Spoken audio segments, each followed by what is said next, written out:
अस्सलामुअलैकुम। कैसे हैं आप सब? उम्मीद करती हूँ आप सब खैरियत से होंगे। अल्लाह पाक आप सबको खैरियत से रखें, अपने हिफ्ज़ व अमान में रखें। और यहाँ पर माशाल्लाह से बारिश हो रही थी, तो मैंने सोचा आप लोगों के साथ भी बारिश शेयर करती हूँ। और अच्छा मौसम हो गया था। हाँ, हालांकि ये 2 दिन पुरानी वीडियो है और जब तक ये आपको मिलेगी तब तक तो बारिश शायद ख़त्म हो चुकी होगी। लेकिन ये जिस दिन मेरे देवर आए थे उससे नेक्स्ट डे का था। तो सुबह सुबह माशाल्लाह जब मैं उठी तो इतनी अच्छी बारिश लगी हुई थी और तकरीबन आधा दिन बारिश लगी रही।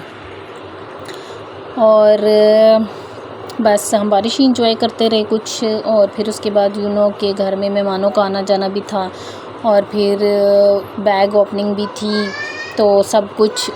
और यहाँ पर जो है मैं वही बैग ओपन करके हम लोग चीज़ें वगैरह रख रहे थे, किस किस को क्या क्या देना है, सारे कुछ सबके लिए मतलब अलग अलग से वो बनाना था। एक जैसा सबको इक्वल चीज़ें आनी चाहिए। तो हम लोग जो हैं मिलकर कर रहे थे। मैं और मेरे देवर जो थे वो बताते जा रहे थे किस किस का क्या क्या, और मैं बस रखती जा रही थी सबका। और बहुत सारी चीज़ें एक्स्ट्रा थी तो वो इसलिए भी हम लोगों ने साइड पे कर दी कि चले कोई अचानक भी आ जाता है तो देनी पड़ जाती हैं। तो वो हम साथ साथ वो भी अलग कर रहे थे। और एक तो ईद भी आई हुई थी ऊपर से, फिर देवर भी आए हुए हैं। और ये 2-3 काम जब एक साथ हो जाते हैं तो फिर बर्डन भी बढ़ जाता है। मेहमानों का आना जाना भी होता है, घर की सफाई, फिर ईद की भी तैयारी। फिर यहाँ अभी तो ये हाल है कि ईद में सिर्फ 2 दिन बचे हैं और मेरे कपड़े अभी तक स्टिच नहीं हुए। मेरी अपनी पर्सनल कोई भी तैयारी नहीं हुई, लेकिन क्या हो सकता है वो तो इंशाल्लाह मैं कुछ करूँगी। और बाकी भी काम साथ साथ करने हैं। और यहाँ पर कुछ चीज़ें थी जो मैं आप लोगों के साथ शेयर कर रही थी। और आप लोग बताइएगा आप लोगों की ईद की तैयारियाँ कहाँ तक पहुँची।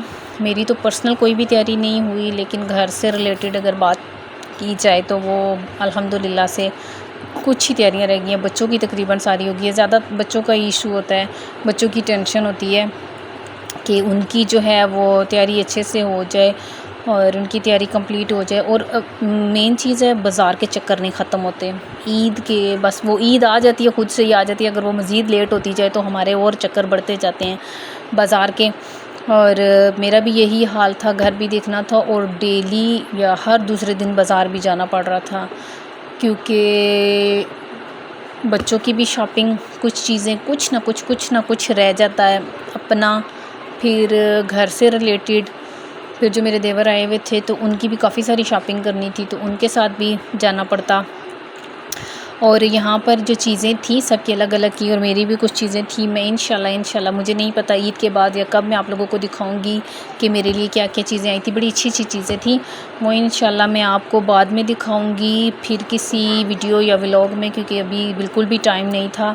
अभी सिर्फ जस्ट मैं ऐसे ही कैमरा घुमा रही थी जल्दी जो कुछ हम लोगों ने किया। यहाँ पर आधे से ज़्यादा काम मेरा हो चुका था और बस कुछ चीज़ें रह गई थी। ये बस मैंने फ़ाइनल करके बैग्स बना के सबको भेजनी थी और बाकी तकरीबन काम हो गया था, क्योंकि इसके बाद ये बैग मैंने बनाने और भेजने, उसके बाद मैंने बाज़ार जाना था।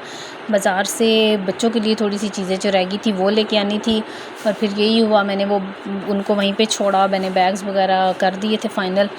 फिर मैं बाज़ार आ गई। बाज़ार से हम लोगों ने थोड़ी सी ज्वेलरी लेनी थी, जैसे ईद से रिलेटेड होती है, चूड़ियाँ, मेहंदी, कैचर पोनियाँ, ये जो चीज़ें होती हैं ये लेने थे। तो हम लोग बाज़ार आए और इसके बाद भी काफ़ी टाइम था, लेकिन मतलब बाज़ार में काफ़ी टाइम गुजारा, लेकिन मैं वीडियो नहीं बना पाई क्योंकि जल्दी सारा कुछ ख़त्म करना था।